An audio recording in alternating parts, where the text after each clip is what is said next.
I believe that if we are honest with ourselves, that the most fascinating problem in the world is who am I? What do you mean? What do you feel when you say the word I? I, myself. I don't think there can be any more fascinating preoccupation than that, because it's so mysterious, it's so elusive.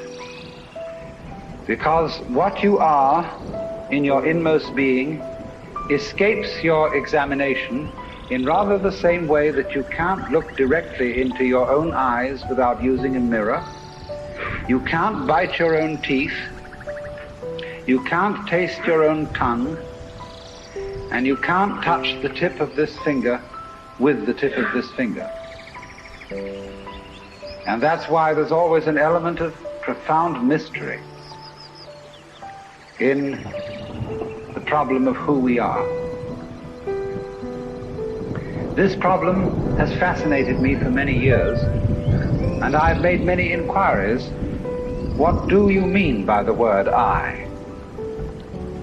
And there is a certain consensus about this, a certain agreement, especially among people who live in Western civilization. Most of us feel I, ego, myself, my source of consciousness, to be a center of awareness and of a source of action that resides in the middle of a bag of skin.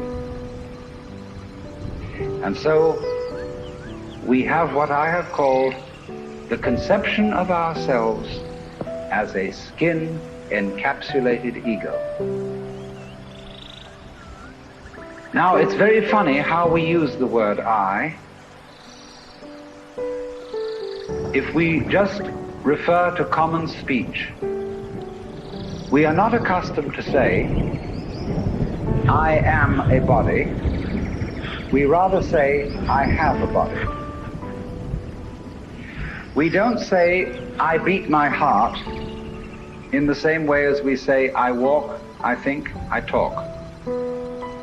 We feel that our heart beats itself, and that has nothing very much to do with I. In other words, we don't regard I myself as identical with our whole physical organism. We regard it as something inside it. And most Western people locate their ego inside their heads. You are somewhere between your eyes and between your ears, and the rest of you dangles from that point of reference. It is not so in other cultures. When a Chinese or Japanese person wants to locate the center of himself, he points here, not here, here to what Japanese call the kokoro, or the Chinese call shin, the heart, mind. Some people also locate themselves in the solar plexus. But by and large, we locate ourselves behind the eyes and somewhere between the ears, as if within the dome of the skull there was some sort of arrangement such as there is at the SAC headquarters in Denver, where there are men in great rooms surrounded with radar screens and all sorts of things, and earphones on, watching all the movements of planes all over the world. So in the same way, we have really the idea of ourselves as a little man inside our heads who has earphones on which bring messages from the ears, and who has a television set in front of him which brings messages from the eyes, and all sorts of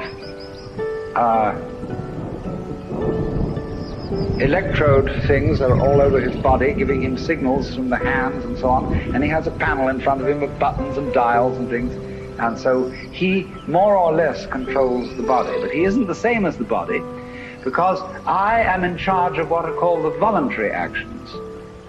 and what are called involuntary actions of the body, they happen to me.